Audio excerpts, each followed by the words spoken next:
Isang mapagpala at isang maulang araw na naman nga sa inyo guys. So araw ng Biyernes, October 25. So update ko lang kayo. Mag-iisang linggo na nga tayo bago nagsampa, dahil nagsampa tayo ng Sabado, pawala ng linggo. San Miguel pa lang naman yung toss, ano. So nakauwi naman yung mga ibon nga natin, ayan.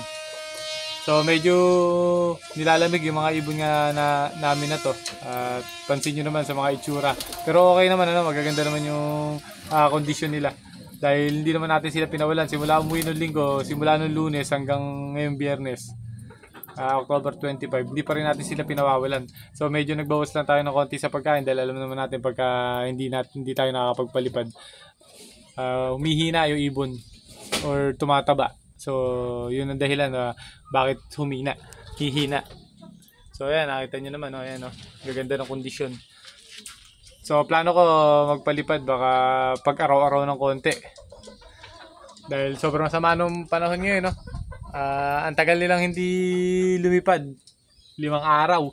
So kung parorondahin natin ngayon, masasabik yan, baka lumayo or sumagad ng layo, tapos abutan ng ulan. So sayang yung mga ibon nga natin na to. Ayan. So bukod dun sa isa na yan, inbreed ng Morris Gordon natin yan. Matanda na yung breeder, kaya ayan, stock na lang muna siya dyan. Kaparis niya kasi yung choco, kaya hindi pa namin naalis dyan. Kaparis yung choco na yun. So yun, gaganda naman ang kondisyon.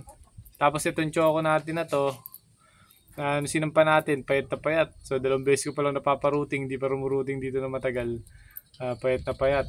So buti nakauwi siya. Maganda naman yung naging uwi niya, mabilis din. Yun nga lang problema. Pero ngayon, 1 linggo kasing hindi ko pinaronda, gumanda na yung katawan niya. Ito, namamaris na. So sana magsitibay pa sila, dahil umpisa pa lang naman ang karera. Malayo-layo itong magiging karera nga natin, tawid dagat na naman, south. Sana hindi lang finisher ang madali natin, makapag-overall na naman tayo, So nakapagpa-overall naman na tayo sa south, 32 or 33, hindi ko na maalala. Sa north ganun din. So sana masama tayo sa top 10 ngayon. So yun lang yung goal natin ngayon, masama na tayo sa overall na top 10. So hindi na yung 30 plus. So yun lang, nag-update lang tayo. Ang routine nga natin ngayong araw, papakain tayo ng maga, tapos oregano juice. So laban sa kung sakaling tatamaan ng sakit, dahil bugbog din sila sa hangin. So hindi naman ganun kalakas yung tama ng hangin sa kanila, dahil matataas yung pader dito sa nakapaligid. Pero may portion pa rin na tatamaan sila ng medyo malakas na hangin dahil nga sa bagyo. Kaya yun lang, unahan na natin yung sakit. Bibigyan kagad natin sila ng oregano.